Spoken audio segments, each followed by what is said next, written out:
So we're good. We're looking forward to getting it started for the year. And this year, First Pres is welcoming 2 new resident ministers to our program. And today we're delighted to have Hannah Richards as one of them, who is here to share a little bit about herself and her response to her call, and to let us get to know her just a little bit better. So welcome, Hannah, to First Pres, and welcome to this session here. Carol Pulowski is going to co-facilitate with me, so we will ask some questions, and we'll try to watch the clock and maybe leave 15 minutes or so or more for you to ask some additional questions of her. So, welcome. We're going to share mics. Yeah. I know with these mics, you almost have, is it on? Okay. I know you almost have to eat it and to be heard. And I tend to talk with my hands, so that doesn't work too well. Anyway, I'm Carol Pulaski. I'm involved with First Friends normally, but we invited them to all hear what's going on with the residents. So I'm really happy to welcome you, Hannah. And we've got a little list of questions we gave her, and so we're going to go through those, and then she can stick to them or whatever you want to do. The first one, we want to know a little about your family and your early childhood and how you got involved with the church. Okay. Well, first, thank you all so much for having me. I am just so excited to be here at First Pres and here, during the session to get to know you all. So, thank you. Like Carol asked, a little bit of my background. I grew up in Bowling Green, Ohio, which is, as most of you know, just about an hour south of here, to my parents, whose names are Andy and Dina, and then I have 3 sisters as well. I'm the third of 4 girls. My oldest sister is 3 years older than me, and then my youngest is 3 years younger than me. So I'm perfectly the middle child. And that sort of explains a lot of who I am. So growing up, my family did not go to church. My parents are mostly atheist, and there's sort of a... oh, sorry, I thought I heard my phone going off. There's... prior to my parents, there was a long history of Presbyterian faith, which is pretty amazing that I ended up back here, sort of unbeknownst to me. So I'm really glad to be here, and so I didn't grow up in the church at all, and the way that I learned about the world and grew to care about people was through social justice and through political advocacy. I sort of grew up watching the news with my dad. That was the thing that we did together, and we would watch shows like Anthony Bourdain, No Reservations, and sort of deep dives on certain places in the world and different groups of people and different cultures. And that became something that was really important to me growing up, thinking about the way that different people lived and really just caring about people who are different from me. And so that was sort of my upbringing. I would talk to my dad about things, and we would argue about things a little bit, and that's sort of how I grew into my sense of self, along with, being the middle child in a very busy household. So I sort of had a complicated family dynamic. My parents worked a lot and weren't home very often, and my older 2 sisters sort of rebelled in different ways, and I strove for my parents' attention by trying to be the perfect child, getting really good grades and never doing anything wrong, and trying to anticipate everybody's needs in my family so we could all get along the best we could.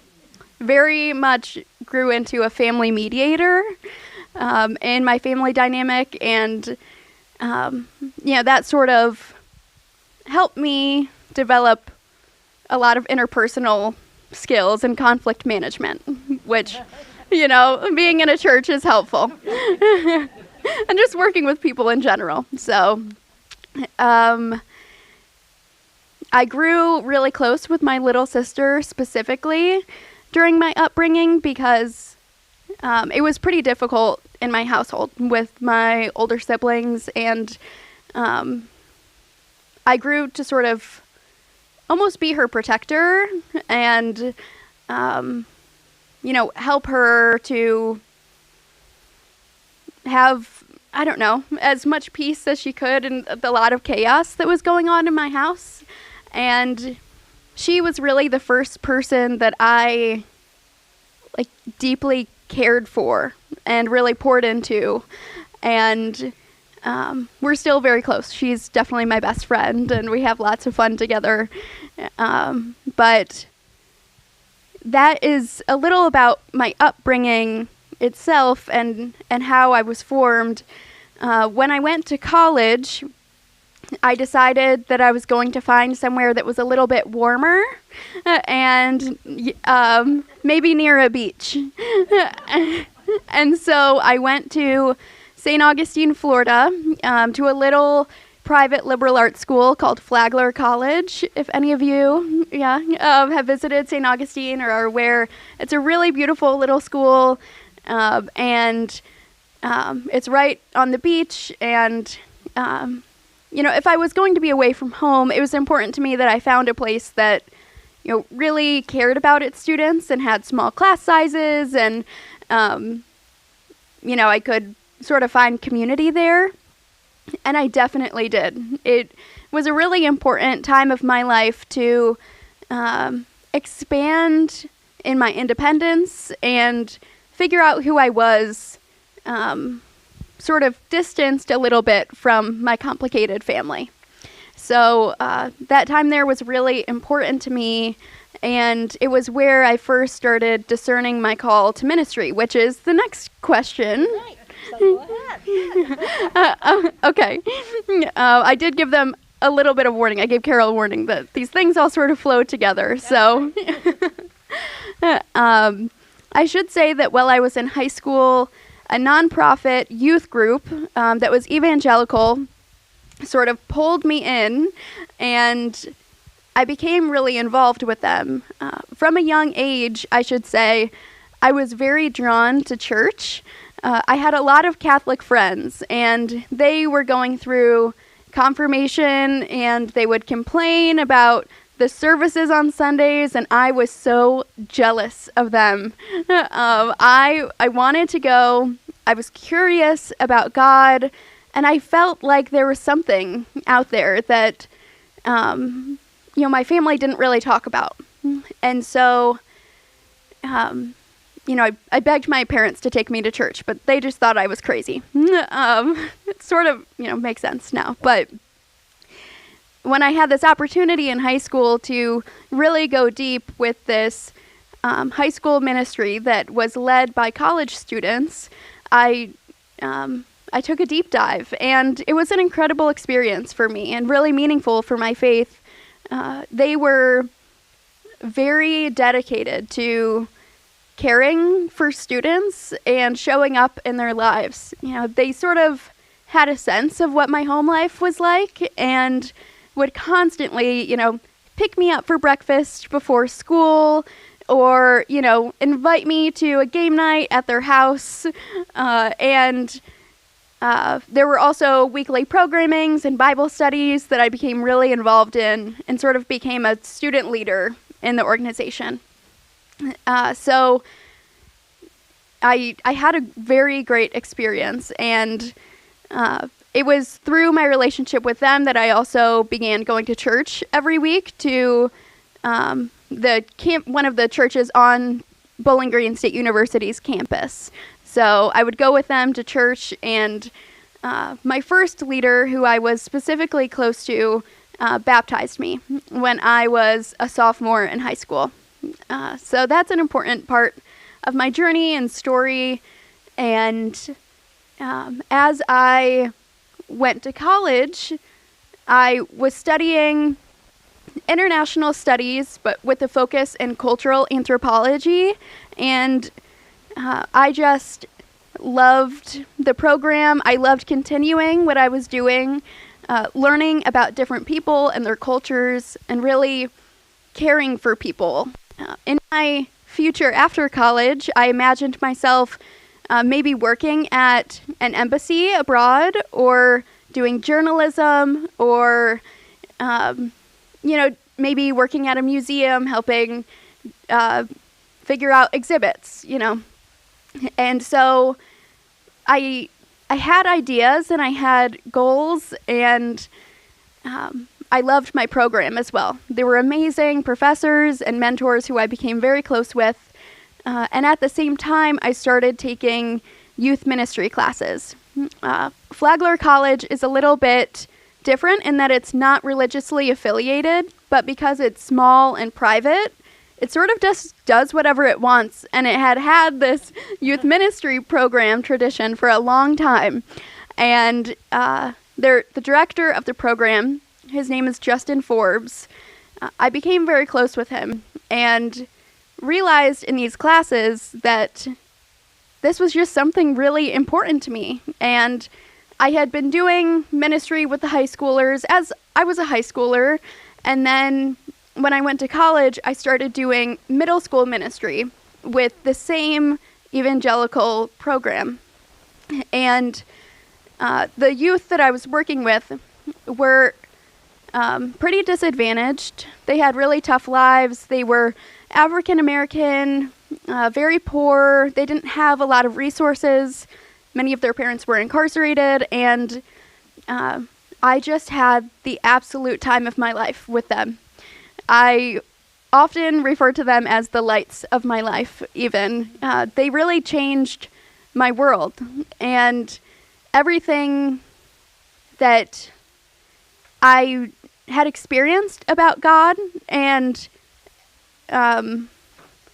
everything that I had sort of thought was true about, Jesus caring for the other, and, looking to the least, and being alive, and, every person was just so true with these youth. And we spent so much time together eating Chick-fil-A and thinking about God and playing basketball. I am the worst basketball player in the absolute world, but they would, let me play along a little. And it was just incredible. So I was taking these youth ministry classes with Justin Forbes, and I was spending a ton of time with these kids. I would take them to camp in the fall for a weekend, and then camp in the summer as well. And one day, I just thought, I never want to stop doing this. And I can never imagine myself doing anything else. I love what I'm studying. I love cultural anthropology, but it feels like there's something different for me. And I began thinking about this, and it felt really right. And so my sophomore year of college, I went home from winter break, and I said, Dad, I know what I want to do. And he said, okay, let's hear it. And I said, I'm going to go to seminary, and I'm going to be a pastor, and I love these kids, and I want to be really good for them. I want to learn, and I never want to stop doing this. And the response wasn't what I had expected. Like I said, my parents are atheists. I should also say they are capitalists. And that is a different life than the life of a pastor. And, my dad very generously was helping me with my college education, which I'm so grateful and fortunate for. And he said, this is not what I'm paying for. And you cannot take these youth ministry classes if I am going to be paying for this. You cannot study this. And if you do, not only am I not paying for it, but you are not going to be in our family anymore. So my world sort of turned, and I'm very close with my family. I had a really hard upbringing. My parents were really hard, and they worked a lot, but as my two older sisters graduated and sort of moved on, our family dynamic got significantly nicer, and we spent a lot of time together. And like I said, I watched the news with my dad, and we cared about the same things, and we cared about people so deeply.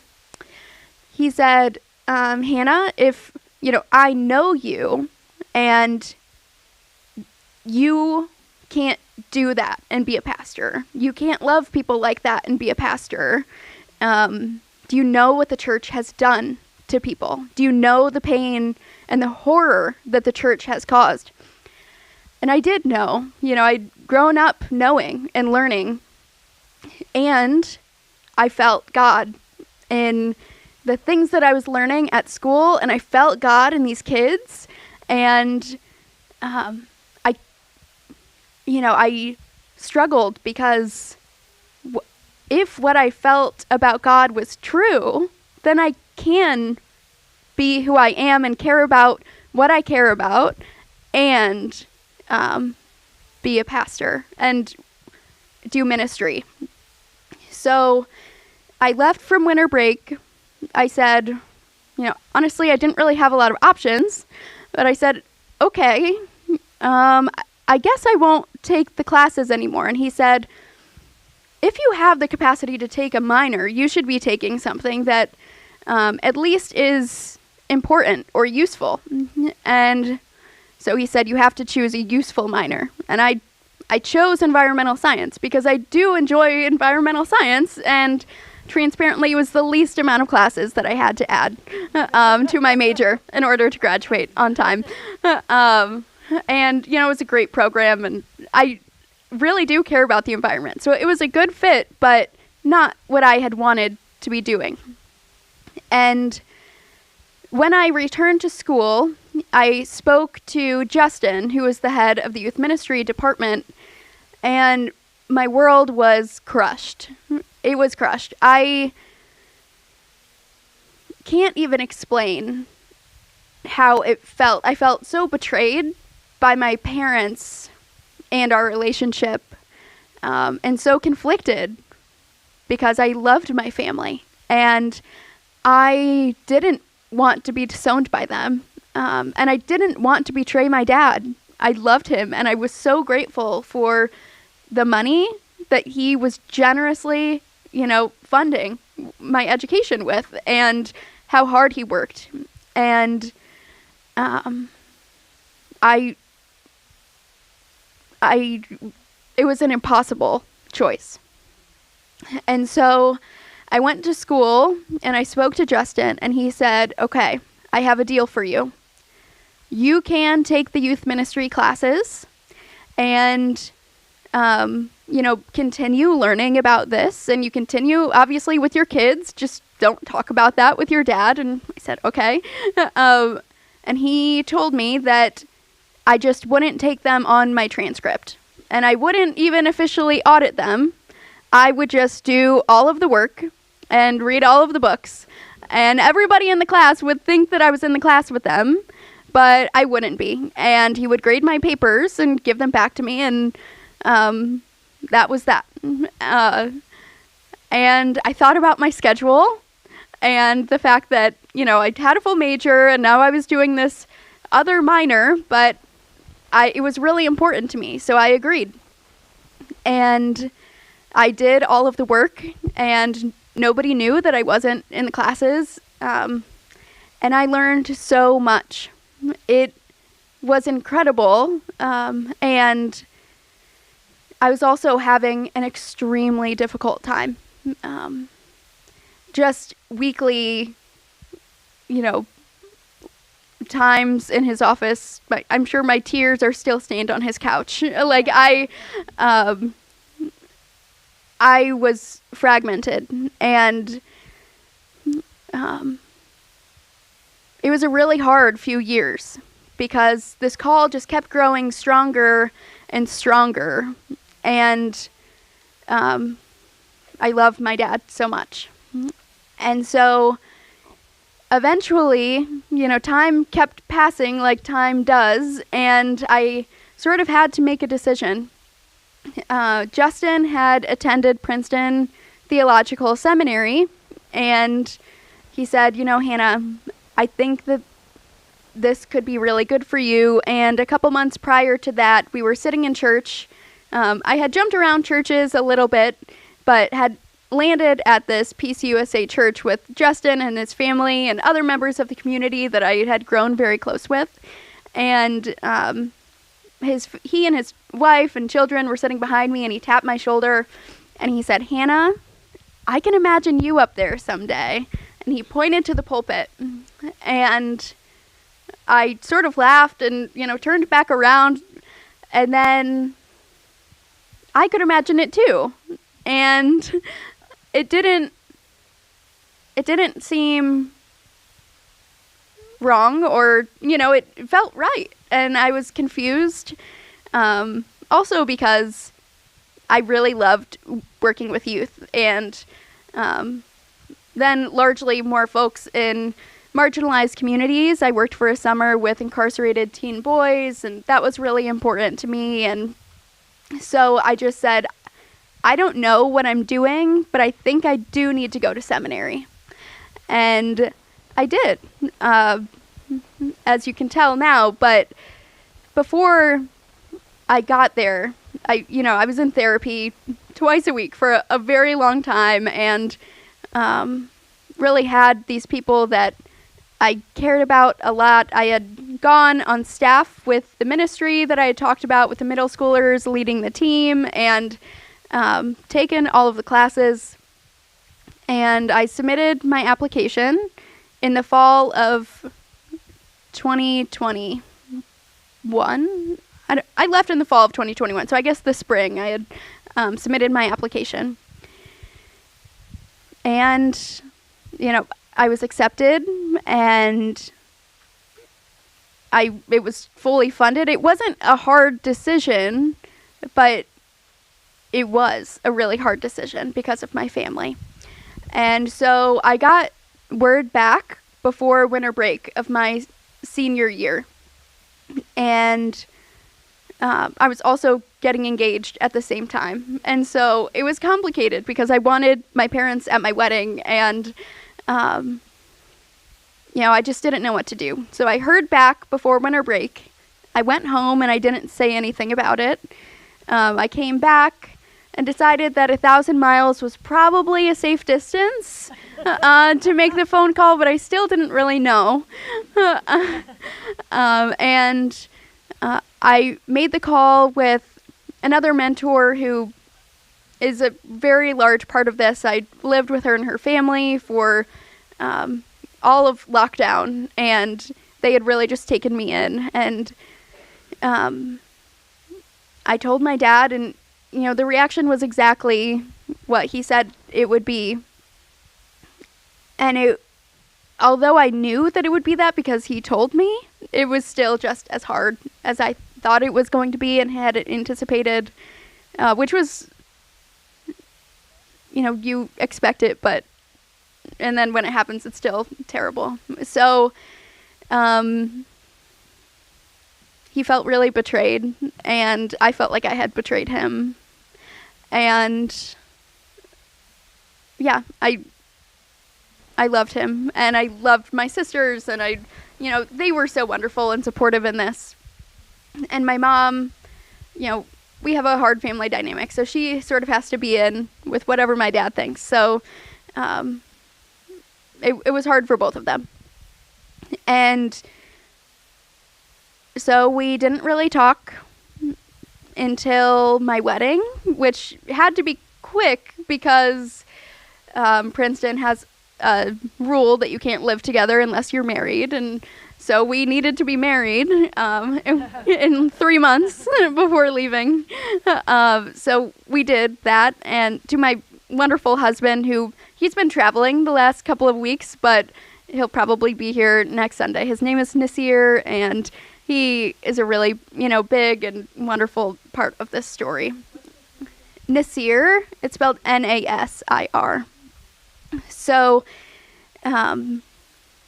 we got married, and my dad came, and he was as cordial as he could be, and the summer went quickly because I took my kids to summer camp, and then I had to start biblical Greek, and I think that the only sort of redeeming part of this was the fact that it was Princeton, and that doesn't matter to me, but it really mattered to him. So at least he could tell his friends that I was doing something with somewhere that seemed important, even though it wasn't, important to him. And so we worked then since on our relationship, and throughout my time in seminary, they did come visit once, and they came to my graduation, which was a really big deal. And now largely we just don't talk about it.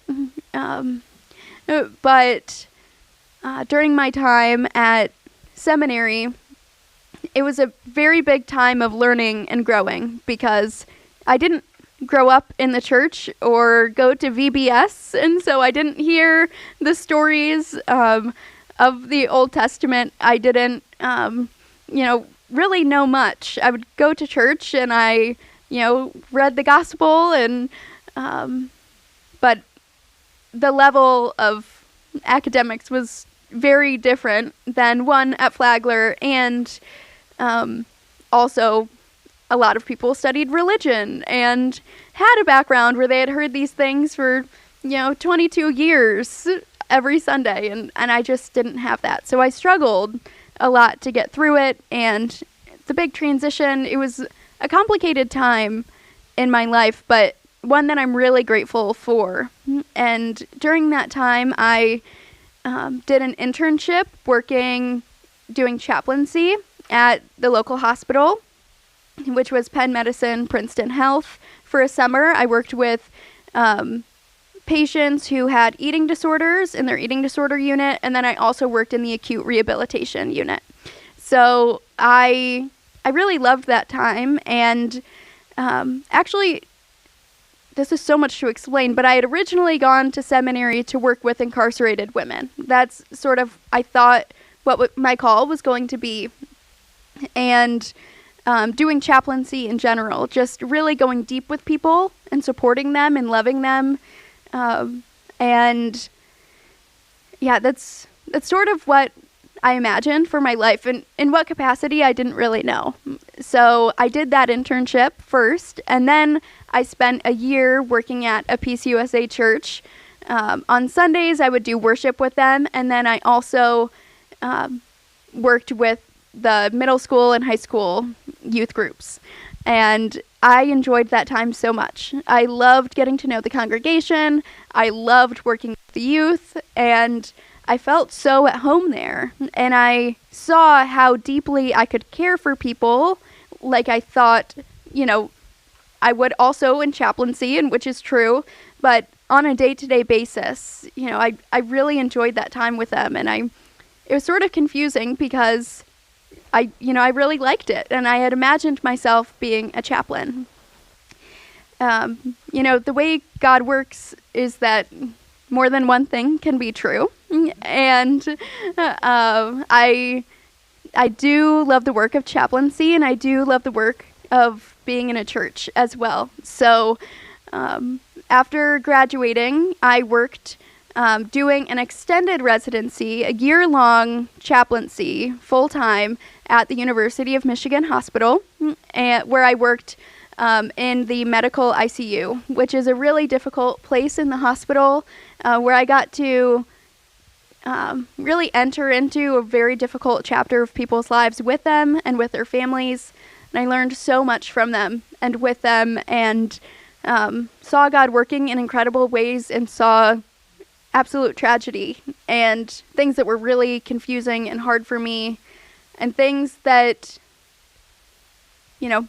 don't feel right. And it was a really difficult year, but one of extreme importance to me, because I could see God working, in this group of people, and in such largely a forgotten group of people, or a group of people that people don't like to think about, the people who are sick, and the people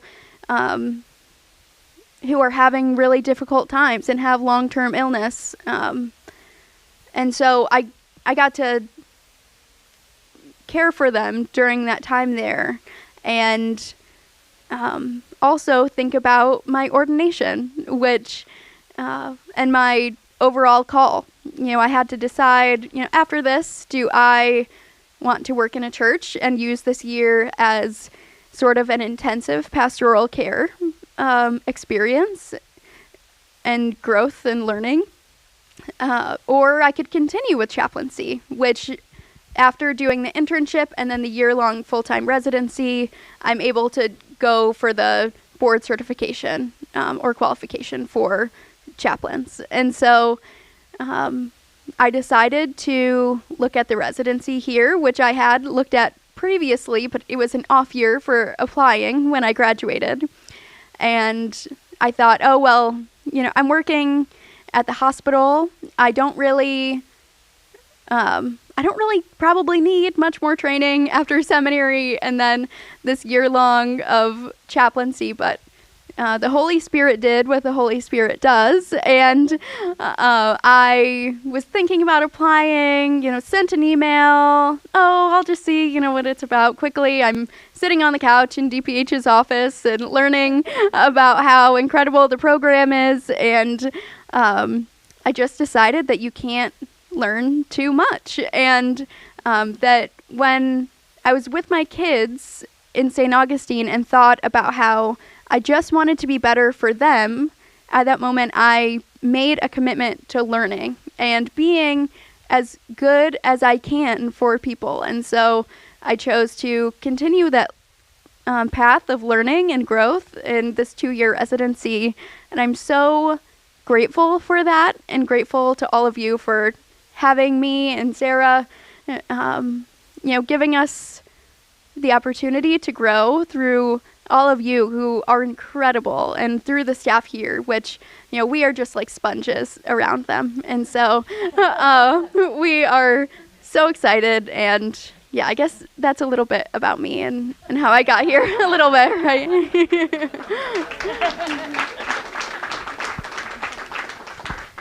Well, you anticipated all the questions. So Yes. I'm sorry. I ruined your questions. That's great. That's perfect. So I think at this point we can open it. At this point, we'll open it up to the group if you have questions for her, and I'm going to try to bring the microphone to you, and then I wish we had another one so that Hannah could use it, but I'll get it back to you. So is there anyone who has a question for Hannah?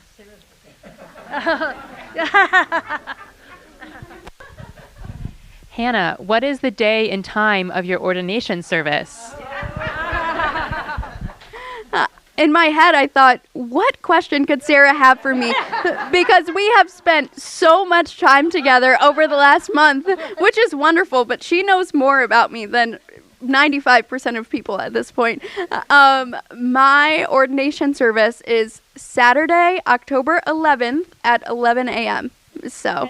And it's here. Yes, so you're all invited.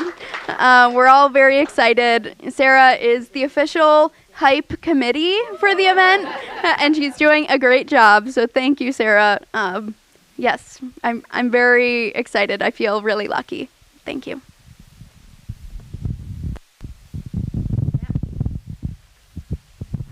I just want to share a story, if I could.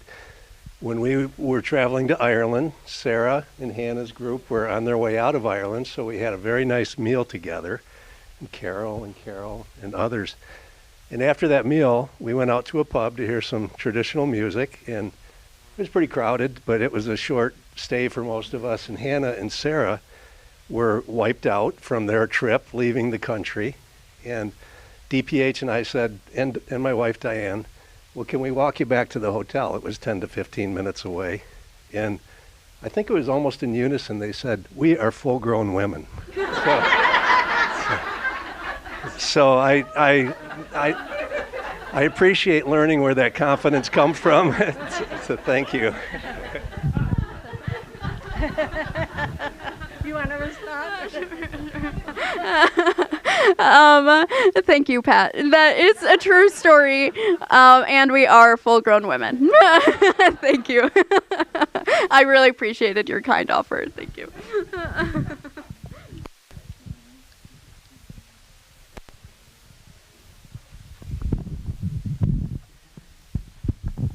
I'm curious, how has your husband fit into all of this, both with your work and with your family? Has your father actually accepted him?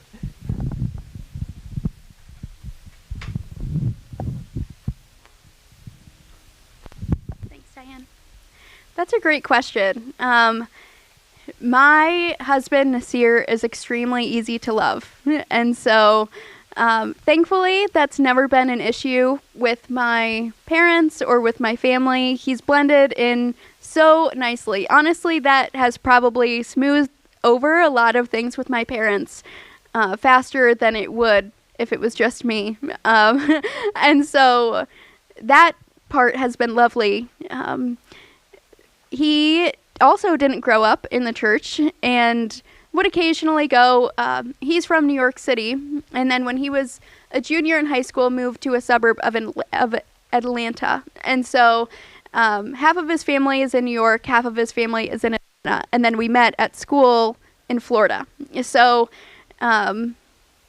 he, like I said, didn't grow up in the church, but was sort of agnostic when we met, and it was really important to me that he had his own faith journey, and I had confidence that God moves, and but also in a very practical way, because I was going to church all of the time. He sort of also joined in on going to church all of the time, and did end up growing a strong faith, and he grounds me in a lot of ways. He is calm and gives perspective, and we balance each other out because I can go on forever, and he's very patient. So he likes to say he's PCUSA by default, and he will be around. Like I had said, he's been traveling for a couple of weeks. He's in Virginia right now visiting family, but I'm sure we'll see him around, and please say hi. He'd love to meet you all. So thank you. That's a great question. Anybody else? Well, I guess one of them that I would like to ask, or maybe Carol has another one, but is how can we, as a teaching congregation, support you in your residency? That's a great question. Thank you. And in so many ways, I feel like I can almost speak for Sarah too. Like, we feel so supported. I get the impression that all of you have had a lot of practice, with resident ministers and with people coming in. And so we're really grateful for your patience and grace when maybe you forget to ask the congregation to stand for the call to worship, or, you fumble over things a little bit. We have both worked in churches, but we're also still pretty new to this. And so, just as we learn and grow, I hope that you ask us questions and you give us grace, but you also let us practice what to do, what we came here for. So, the staff has done a great job of working to protect us, but you can also push back on us a little bit and make us work for it. We want to answer your questions and have tough conversations with you, because when we leave here, we are going to have to do that in other places. So help us learn, and similar to Pat's story where I say we're grown women, we give us grace and treat us like we're members of the pastoral team. So we're really grateful for that. And also, please wear your name tags.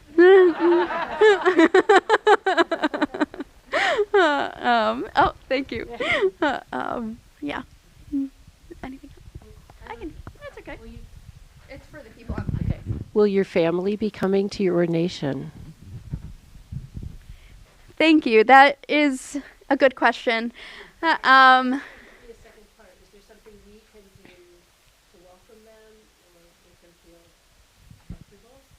Thank you for asking. So the question was, will my family be at my ordination? And if so, is there a good way that the congregation can welcome them? I think that my mom and my sisters will be there.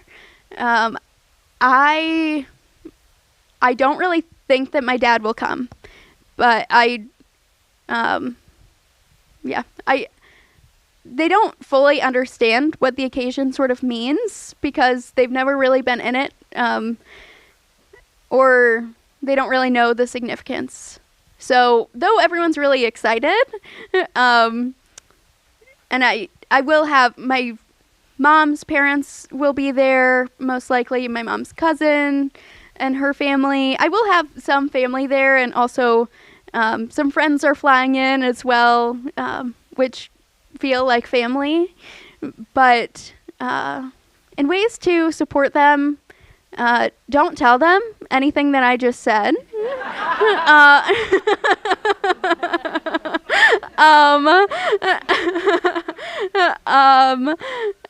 But yeah, just greet them and, help show them how God is here, but through your actions and through your welcome. I think that is really just the biggest thing for me and for them. So thank you.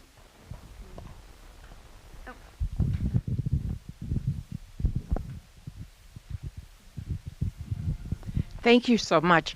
I just wanted to ask kind of your observations, given all the time you've spent and the thoughts you've spent on youth. Some observations about what you think the real challenges are for a church to provide an environment in which the young people feel an important stake in it.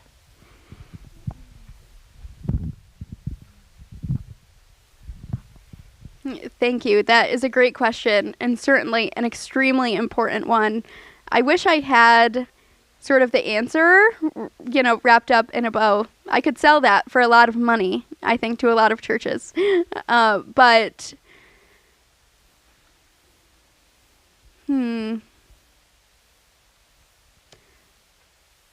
I wonder if it's a similar situation than with my parents. The church, for people on the outside, doesn't seem welcoming or seem like a place for people who care about things that a lot of young people are caring about, like the environment or social justice or, helping people who are really struggling. And so I think that giving youth the opportunity to see the church caring about those things is so important. And it almost feels like we have to overdo it for them to see it. Not in a performative way, but in a way where our arms are open so much, that it's just undeniable that God cares about those things. And we care about those things because God cares about those things.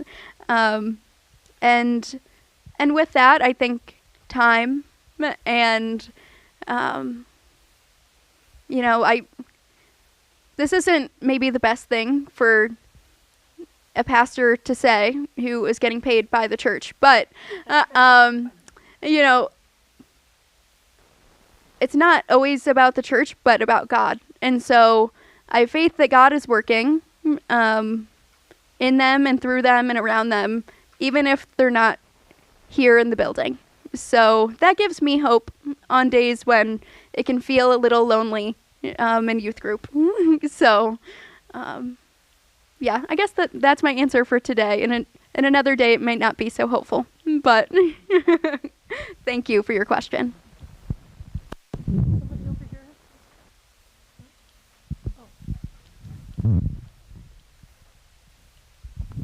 So that was very special to hear all of that, Hannah. Thank you for being so vulnerable with us. I'm just wondering if you understand what drives your dad's atheism, if that backstory is something that's become clear to you.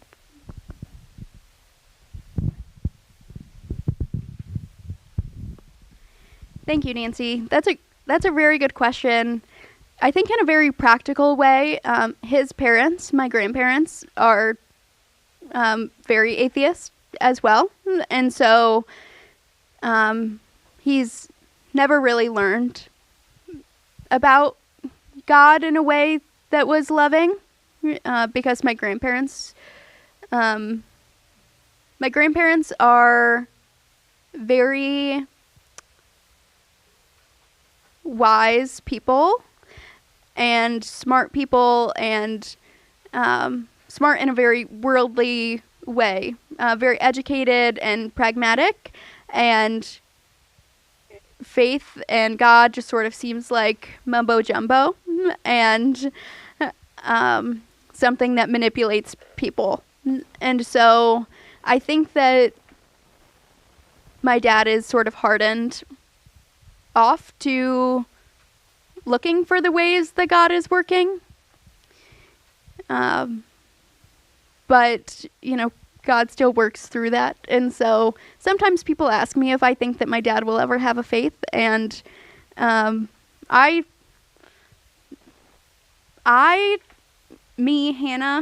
don't really think so. But Hannah, knowing God and, thinks there's always room for God to work. And so, I think ultimately stubbornness and fierce independence. He's worked really hard, sort of pull yourself up by your bootstraps, and he really feels like he's, done it on his own. So, yeah, I guess that is a little bit. Anybody else? Thank you so much for sharing more about you and your call and all of that, and we look forward to working with you. I do want to say one of the things that when you ask of how can we help, hearing what you have to say about youth is for us to listen to your ideas as a young pastor, because I often feel that's a real benefit we have with having the resident ministers with us. So take advantage of your youth and your new ideas and see how we can incorporate them. So thank you to everyone. And I want to say next week we will have Sarah Rutherford here to share her story with us. So we look forward to that. And I just want to give you just a small token of our appreciation for your time with us today. Yeah, and thank you. So, thank you. Thank you for your question.